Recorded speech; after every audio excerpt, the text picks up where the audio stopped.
Donc, à nouveau, on retrouve Christian Mercat, qui est directeur adjoint de l'IREM de Lyon, et il va vous présenter les webcams mathématiques. C'est ça, hein. Merci Auria, merci à l'association Math en Seine et à tous les bénévoles qui assurent cette journée fantastique, une journée d'atelier informatique et mathématiques pour les enseignants. Donc, je vais vous présenter un ensemble d'outils qu'on a développés à l'IREM de Lyon. Voilà, donc ce sont des webcams mathématiques. L'idée, c'est de faire intervenir le corps des participants. Parce que c'est pas forcément évident d'accrocher les élèves sur des mathématiques un petit peu avancées. C'est mieux quand c'est joli, quand c'est attrayant d'un point de vue visuel, et c'est encore mieux si ça parle d'eux. Voilà. Et donc si c'est leur image, hein, ils sont toujours à se faire des selfies à droite à gauche, si c'est leur image qui est déformée, eh bien c'est juste un petit hameçon en plus, et ça peut avoir un intérêt pédagogique. Ok. Donc je me présente une nouvelle fois pour ceux qui ne m'auraient pas vu ce matin. Donc je suis Christian Mercat, je suis le directeur adjoint, comme l'a dit Ouria, de l'IREM de Lyon, l'Institut de recherche sur l'enseignement des mathématiques. Toutes les grandes universités en ont un, et voilà, on s'intéresse à réfléchir dans des groupes mêlant des enseignants du secondaire, du primaire, des inspecteurs pédagogiques régionaux, des universitaires à des problèmes d'enseignement des maths. Je suis aussi formateur à l'INSPE de Lyon, c'est-à-dire que le plus gros de mon boulot, c'est d'enseigner pour des profs de maths et des enseignants du primaire. Je suis aussi chercheur au laboratoire S2HEP, Sciences, Société, Historicité, Éducation et Pratique. Et puis donc, à l'IREM, on a tout un tas de projets européens. Sur la pensée algorithmique, par exemple, Colette, sur des mathématiques pour les enfants à haut potentiel, Inomat, pour des mathématiques pour les élèves ingénieurs, DriveMath, voilà. Et puis aussi pour les rallyes dans la classe, c'est Masque 3 avec Math Citymap que j'ai présenté tout à l'heure et dont je vais reparler à un petit moment donné. Alors tout ça, ça se passe à Lyon, dans un microcosme très intéressant, avec des écoles d'ingénieurs, plusieurs universités, et cette grande ombrelle de l'Université de Lyon, qui fait un endroit intéressant pour faire des maths, avec aussi l'école normale supérieure, et puis ce lieu fantastique qui est la Maison des mathématiques et de l'informatique, où on a c'est à mi-chemin entre le musée des mathématiques et puis un club de maths, voilà, et on fait par exemple des écoles d'été pour étudiants. Bon, avec le Covid, en fait, ça fait déjà plusieurs années qu'on n'en a pas fait, mais bon, voilà. Et tout ça, ça a lieu parce qu'il y a eu une équipe autour d'Étienne Gis qui s'est constituée, et maintenant Aurélien Alvarez, et leur acolyte belge Joss Leys. Ils ont fait deux fantastiques films que je vous enjoins à aller voir, qui sont Chaos et Dimension. Vraiment des perles de très belles mathématiques. Ok. La relève est assurée parce que Marie L'Huissier, que vous avez sûrement vu tout à l'heure, eh bien donc tente de faire de son métier, tente de faire un métier de raconter des mathématiques, de faire des contes mathématiques, et avec avec sa copine Olga Romatzkevitch-Paris, nous étions tout à l'heure place Bellecour, en train de tracer un peu comme des clous et fils sur la plus grande place de Lyon, et c'était très chouette. Voilà. Donc si vous avez quelques sous, eh ben, vous pouvez inviter Marie pour vous faire du street math avec vous, ou plutôt des comptes mathématiques. Voilà, tout ça c'est pour dire que Lyon c'est très bien. Venez pour la fête des Lumières, mais pas seulement. Venez pour toutes les mathématiques qu'on y fait.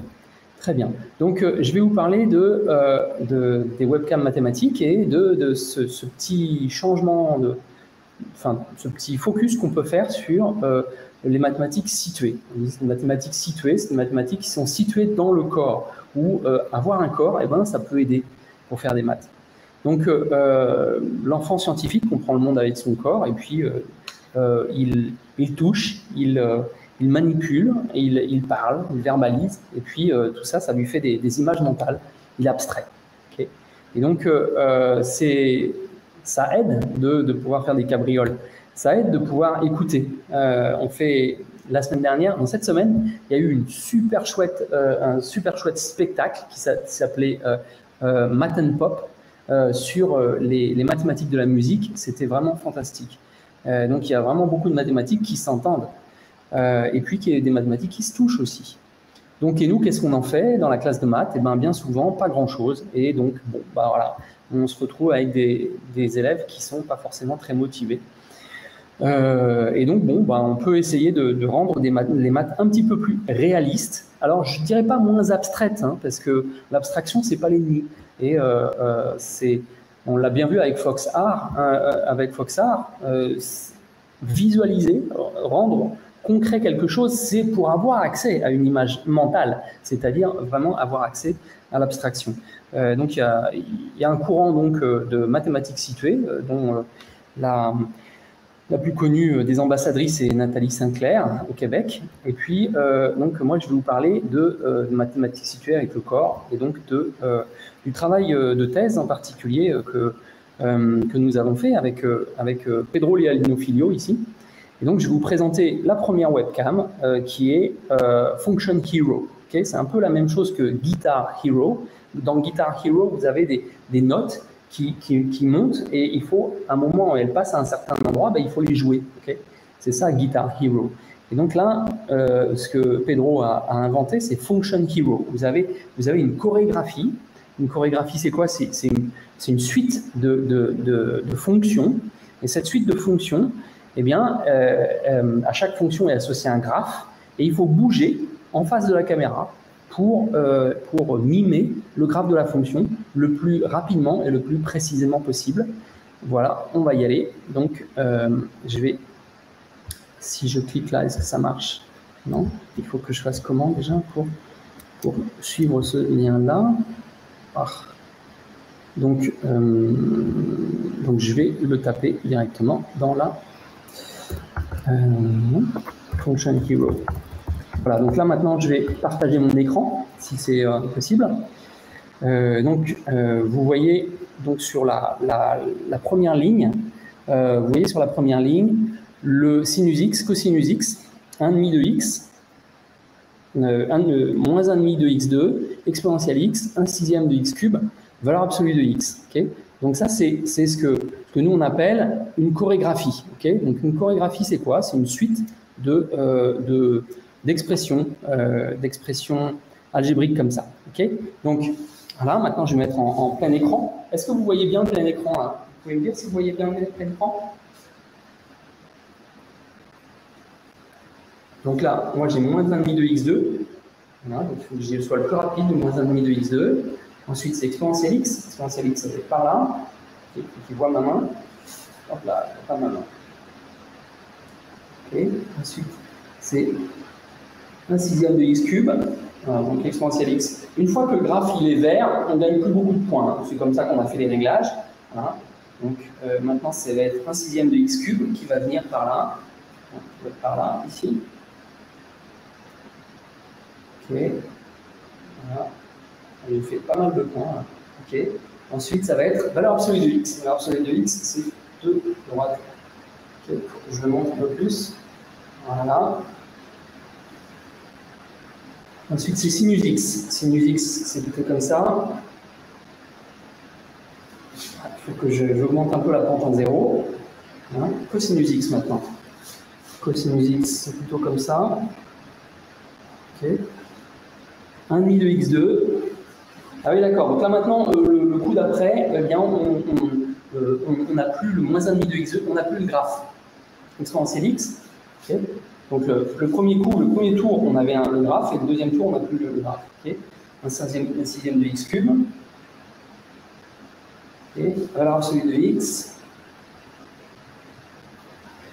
Enfin voilà, donc vous avez compris ce que c'est que Function Hero. Et donc là, ici, bah, voilà, j'ai fait 127 et maintenant ça retourne à 0 parce que c'est fini. Okay, donc là, je cesse de partager mon écran. Okay, donc ça, c'était Function Hero. C'est bon? Vous ne voyez plus mon écran maintenant? Mon écran en plein écran? Ok, très bien, merci. Voilà. Donc ça, c'était Function Hero. Et donc, bah, je vous enjoins à l'essayer. Vous avez déjà des choses de ce genre-là sur les danses, quoi. Et donc, vous pouvez, ça joue aussi sur un téléphone portable. Hein. Vous pouvez le faire, mais enfin, bon, c'est un petit peu moins pratique. Okay. Donc, on a d'autres webcams mathématiques à tester ensemble. Une qui est très simple. C'est celle-ci, c'est homme-arbre. Okay. Donc là, on va repasser encore en plein écran. bit.ly/homme-arbre. Je vais peut-être le mettre dans le chat. Voilà. Voilà, homme-arbre. J'aimerais bien quand même que ça bouge. Ok, voilà, très bien. Est-ce que vous voyez plein écran là? Donc homme-arbre, c'est quoi? Donc déjà, il faut comprendre ce que c'est qu'une suite géométrique. Une suite géométrique, dans le plan, alors, je vais cacher mon deuxième bras. Okay. Donc là, j'ai une suite géométrique. Alors, il voit quand même mon deuxième bras. Voilà. Donc, je vais voir qu'un bras. Donc ici, ça c'est une suite géométrique. Les suites géométriques, elles s'appellent géométriques parce qu'elles sont géométriques. Okay. Donc ça, je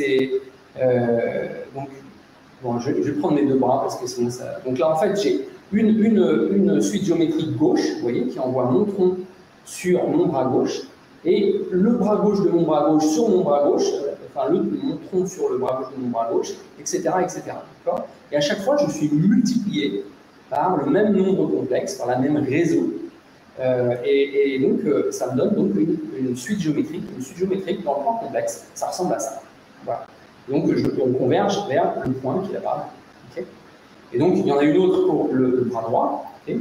Donc, où mon bras droit est remplacé par mon tronc, et le bras droit de mon bras droit est remplacé par mon tronc. Okay. Donc, ça s'appelle une suite géométrique. Ça, c'est une suite géométrique, et donc ici, on fait ce qu'on appelle une fonction, un système de fonctions itérées, okay. Où on prend le bras gauche est remplacé par le tronc, mais aussi le bras droit est remplacé par le tronc. Okay. Donc, et on fait toutes les possibilités. Donc, on en a à l'étage n, on va en avoir 2 puissance n. On en a 2 à l'étage 1, on a 4 à l'étage 2, on en a 8 à l'étage 3, etc. Okay. À chaque fois, on a 2 fois plus.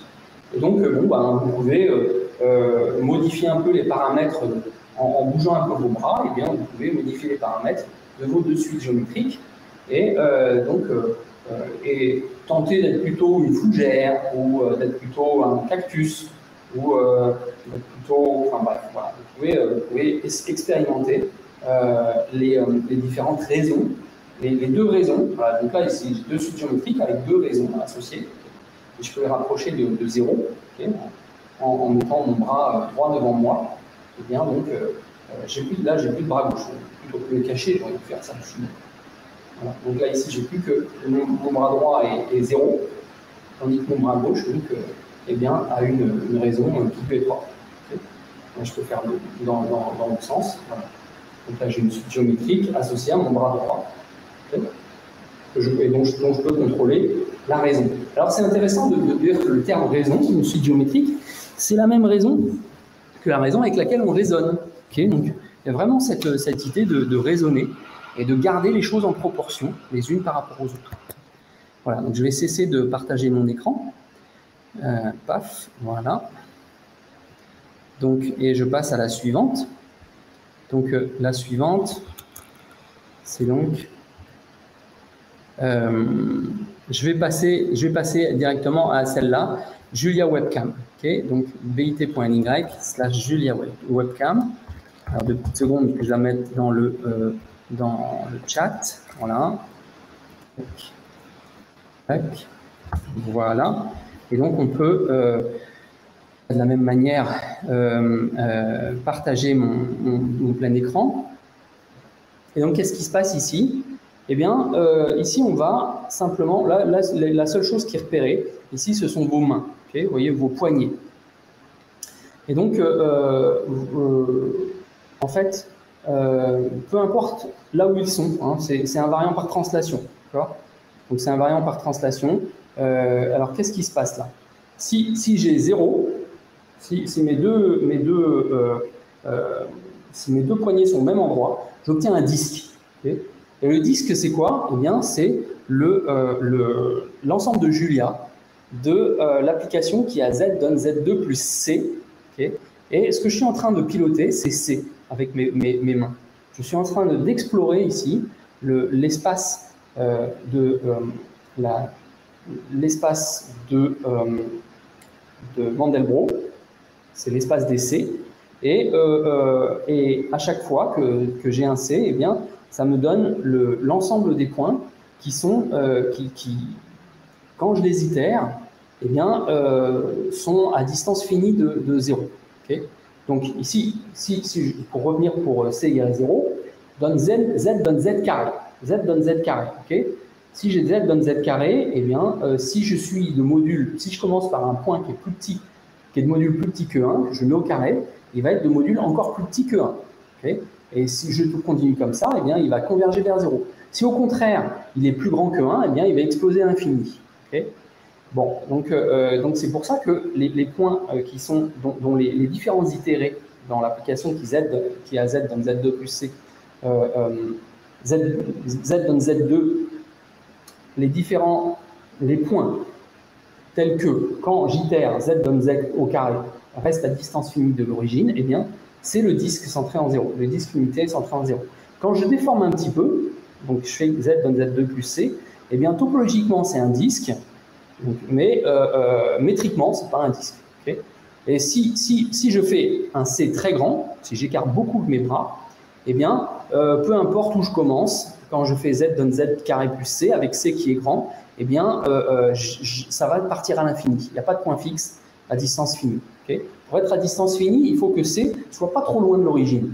Okay, on peut remarquer aussi, alors en fait, ce que je suis en train de piloter là, ça n'est pas C, c'est plus racine de C, plus racine carrée de C et moins racine carrée de C. Okay, donc en fait, j'ai dit que c'était invariant par translation. Sur le 0, il est pile poil entre les deux points.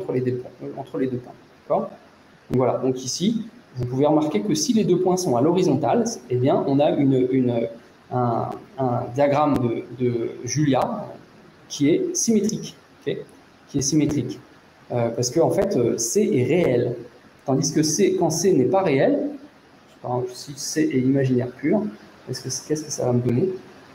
Ça va me donner rien de spécial en fait. Mais bon, je ne vais pas le voir. Okay, enfin, bon. Bref, voilà. Donc ça, c'est juste pour faire mumuse, là. Hein. C'est juste pour avoir des jolies images avec lesquelles interagir très facilement. Okay, mais les mathématiques qu'il y a derrière, on va y venir, sont quand même relativement compliquées. Okay, et donc, je vais là cesser de partager mon écran pour aller à une autre webcam. Alors, il faut que je passe là. Tac. Donc, je vais aller à une autre webcam qui est ma webcam fétiche, qui est quand même une webcam qui est vraiment difficile à comprendre parce qu'elle est quand même très très riche. C'est la webcam conforme. Webcam conf. Okay. Donc, ça fait maintenant plus de 20 ans que je la travaille. Et, mais là maintenant, je pense que j'ai vraiment trouvé l'outil qui va bien.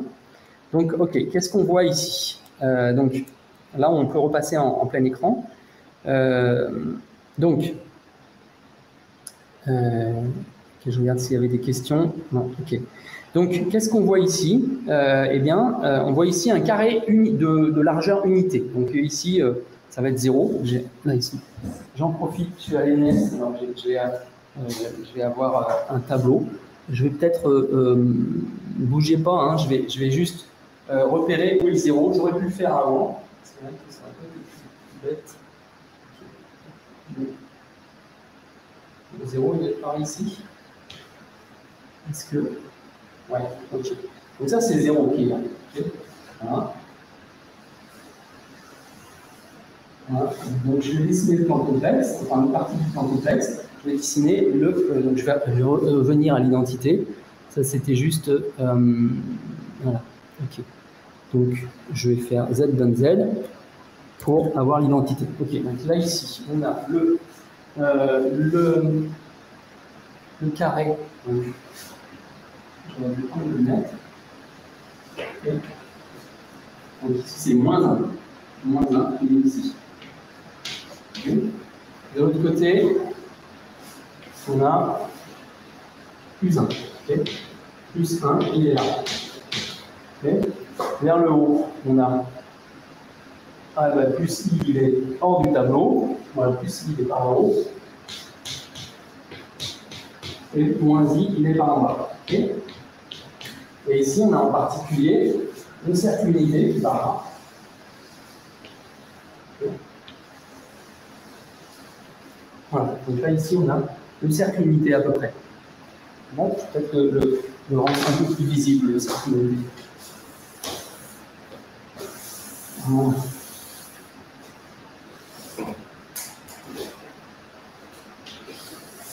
Ok. Donc voilà, donc là ici on a le carré unité et puis son cercle, ok. Et donc, ouais, 0 n'est pas exactement au bon endroit, là, on dirait. J'ai pas mis 0 exactement au bon endroit, mais enfin c'est pas très très grave. Ok, donc qu'est-ce qu'on a ici? Eh bien, on a que donc on a tout un tas de fonctions là, en fait, quasiment toutes les touches des calculatrices. On est habitué à leur donner, donc là je prends tangente par exemple, hein, on est habitué à leur donner à manger une longueur et que ça vous rende une longueur. Okay. On met comme ça une longueur horizontale et ça vous donne une longueur verticale. Et avec toutes ces couples de longueurs, on fait le graphe de la fonction. Ici, en fait, eh bien, on a ce qu'on appelle la continuation analytique de ces fonctions. Vous leur donnez à manger un point du plan, un nombre du plan, et ça vous rend un nombre du plan. Okay, ça s'appelle la continuation analytique des fonctions dont on a l'habitude. Par exemple, ici, tangente. Donc qu'est-ce que je vois ici? Donc, je prends là, c'est le graphe d'une fonction. C'est-à-dire que je prends un point Z et au-dessus de Z, je vais dessiner f de Z. C'est ça le graphe d'une fonction. Hein. On a Z, on a X qui est horizontal et au-dessus de X, on va mettre f de X. D'accord? C'est ça le graphe d'une fonction. Et là, donc, on a le graphe d'une fonction du plan complexe. Okay, donc on prend un point du plan complexe, on lui applique la fonction qu'on est en train de considérer, donc là par exemple ici tangente, et ça nous donne un autre point dans le plan complexe, et on le ramène dans ce carré unité du début, d'accord, par modulo. On prend sa partie fractionnaire, enfin entre moins 1,5 et plus 1,5. Okay. Ah non, qu'est-ce que j'ai dit 1 et moins 1, c'est pas ça, c'était 1,5 et moins 1,5. Excusez-moi. Donc pour moi, là, c'est 1,5 plus 1,5. Et là, c'est moins 1,5. Okay. Voilà. Et là, par là aussi, plus I sur 2. Okay. Et moins I sur 2. Okay. Donc, c'est-à-dire que c'est un carré de largeur 1. Okay. Et donc ici, ce cercle-là, c'est pas le cercle unité, c'est le cercle demi-unité. Okay. Donc, je vais reprendre pour Z donne Z. Okay. Donc, voilà, ça c'est Z donne Z. Okay. Donc, on est de retour ici. Donc, ici, là, j'ai plus 1,5 et ici, j'ai moins 1,5. Peut-être que tout est à l'envers pour vous. Je ne sais pas si tout est à l'envers ou pas pour vous. Enfin bon. Là, ici, c'est I sur 2 et là, c'est moins I sur 2. Okay. Donc, en fait, à chaque fois que vous changez de carré, eh bien, vous changez par une unité. Donc là, celui à ma droite, là, eh bien, il vaut plus 1. Au bout de mon nez, là, c'est 0 dans le carré central, plus 1 à droite et moins 1 à gauche, plus I en haut et moins I en bas. D'accord? Donc, ça, c'est la fonction unité. Alors maintenant, il faut déjà comprendre qu'est-ce que c'est qu'un changement d'échelle. Si je fais, par exemple, donc là, ici, j'ai des points que je peux bouger. Le point rouge, je crois que c'est le point A. Et je vais faire Z divisé par A. Qu'est-ce que ça va faire, Z divisé par A? En fait, ça va faire que A, le point rouge, là, il va être envoyé sur qui? A divisé par A, il va être envoyé sur 1. D'accord? Donc, divisé par A, eh bien, ça m'envoie A sur 1. Donc, si je place... Si je place A en 1, je me retrouve avec l'identité. Ça fait Z divisé par 1, ça fait l'identité. Mais si je fais Z divisé par 2, vous voyez qu'on est 2 fois plus petit. Et voilà, Z divisé par presque 0, on est très très petit. Okay. Alors, ce qui est intéressant aussi, c'est que vous voyez que là, si je multiplie par un nombre réel, c'est juste une homothétie entre 0, okay, avec un agrandissement si A est plus grand que 1, et puis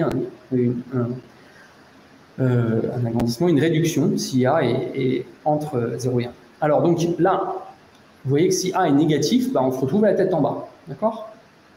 Et si A est un imaginaire pur, eh ben on a tourné d'un quart de degré, d'un quart de tour. Okay, vous voyez que ici, I est envoyé sur 1, okay, bon, et ce qui fait que donc là je divise par I, et si je fais ça 2 fois, eh bien vous voyez que je me retrouve avec moins 1 qui est I au carré. Donc là ici, sur l'image de gauche, voilà, l'image de gauche, c'est-à-dire en haut sur l'écran, eh bien c'est l'image de I, d'accord? Donc I fois I est égal à moins 1, ou alors moins I divisé par moins I est égal à moins 1. Voilà. Donc si on tourne d'un quart de tour, on fait ça 2 fois, eh bien on a fait un demi-tour. Okay, donc alors ce qu'il faut comprendre là, c'est que quand on multiplie, alors je vais faire plutôt Z multiplié par A, histoire de bien comprendre, si je fais Z multiplié par A, si je multiplie par un petit nombre, eh bien presque rien ne change. Okay, c'est-à-dire si je multiplie par 0, par exemple, si je fais Z fois 0, eh bien, je vais essayer de mettre ça. Si je fais Z fois 0, eh bien en fait, tout le monde va être envoyé sur 0. Okay, donc, si au contraire je multiplie par un nombre grand, eh bien on va être comprimé. Alors ce rapport-là, ça s'appelle donc un taux de variation. Et donc quand le taux de variation est faible, c'est-à-dire que d'un pixel à l'autre, ça change vraiment pas beaucoup, hein, vous voyez, il y a des pixels qui sont proches, ont quasiment la même couleur, okay, donc le taux de variation est faible. Au contraire, quand le taux de variation est grand, vous voyez qu'on a des pixels qui sont proches, et leurs images sont pourtant différentes. Okay, donc voilà. Et ce qu'on voit aussi, c'est que là, on est en réel positif, on est multiplié par un réel positif. Là, on est multiplié par un réel négatif. Okay, et puis, si on est penché, on est multiplié par un complexe, par un nombre complexe. Okay, voilà. C'est ça qu'il faut retenir. Et ce taux de variation, ça s'appelle la dérivée de la fonction. Donc, quand on prend une fonction quelconque, donc je reviens à la fonction tangente, par exemple, on voit dans le même regard, on voit la valeur de la fonction et on voit la valeur de la dérivée. Okay, donc on voit la valeur de la fonction et sa dérivée, puisqu'on voit le taux de variation. Donc on voit ici que le taux de variation, par exemple, de la tangente, eh bien, il a un maximum en 0. Vous voyez, là c'est là ici. Si je le regarde en tant que fonction réelle, okay, on a une fonction réelle qui est ici. Okay, eh bien, on voit que déjà, les réels sont envoyés sur les réels. C'est-à-dire que mon bras est continu, là, okay, horizontalement. Ce qu'on peut voir aussi, c'est qu'il y a un truc bizarre qui se passe, là, en moins pi sur 2, et un truc bizarre qui se passe en plus pi sur 2. Ces trucs bizarres, ça, ce sont des pôles. Okay, donc, on a des pôles, tangentes à des pôles, tous les pi sur 2. On voit aussi qu'elle est périodique. Okay, à gauche, au milieu et à droite, on a la même image qui est répétée horizontalement. Donc, elle est périodique réelle. Okay, donc, si on fait tangente plus pi, eh bien, on a la même tangente. Qu'est-ce qu'on peut voir aussi? On peut voir que le taux de variation là-bas, à gauche, près du pôle, il était énorme. Okay, et le taux de variation, il diminue. On est toujours réel positif, hein, donc la fonction est toujours croissante. Et puis ici, en 0, c'est là où le taux de variation est le plus faible. Ça s'appelle un point d'inflexion. Voilà, donc ici en 0, là, au milieu, on a un point d'inflexion. Et après, le taux de variation augmente. Okay, donc ici, on retrouve le graphe de la fonction tangente simplement sur les réels. Okay, mais donc, allons maintenant sur des choses beaucoup plus simples. Donc, par exemple, en allant en degré 2. Okay, donc ici, j'ai alors donc, là, ça montre bien que l'en 0, il n'est pas au bon endroit. Christian, il te reste 1 minute. D'accord, ok. Donc voilà. Donc ici, là, j'ai simplement visualisé une fonction carrée. Okay, donc on peut jouer avec. On peut aussi itérer cette chose-là. Et là, j'ai simplement fait répéter 20 fois. Et donc, on se retrouve avec donc j'ai répété 20 fois une fonction du second degré. Okay, voilà, c'est-à-dire que j'ai fait z moins a multiplié par z moins d, c'est une fonction du second degré, et j'ai répété ça 20 fois, et puis je peux explorer ça et tenter de voir quels sont les points qui sont à distance finie. Donc là, j'ai répété 20 fois, je peux le répéter maintenant, je peux le répéter même 60 fois, allons-y, soyons fous. eh bien, vous voyez que il y a des points quand je les itère qui restent à distance faible. C'est intéressant là parce que le taux de variation à ces endroits-là est presque 1. Ce que ça fait, c'est que localement, ça fait que tourner. Pas tout à fait exactement, mais ça fait que tourner. Et donc, on a des points qui sont attractifs, mais presque répulsifs, pas très attractifs. Okay, donc, ils sont presque répulsifs. Voilà, donc bon, je m'arrête avec cette fonction webcam conforme, qui est quand même ma préférée. Voilà, donc, et je vous invite à aller explorer ces différentes webcams. Et tout ça, ça a été fait avec le logiciel Java Cindy.js, donc Cinderella, et ça a été rendu possible par quelqu'un dont j'ai suivi, dont j'étais rapporteur pour la thèse, là, Aaron Montag. Et donc voilà, Cindy.js, c'est un super programme. Je vous enjoins vraiment à l'utiliser. C'est un peu comme GeoGebra sous stéroïdes parce que c'est clair, c'est vraiment utile, c'est bien écrit et ça vous permet de faire des choses fantastiques.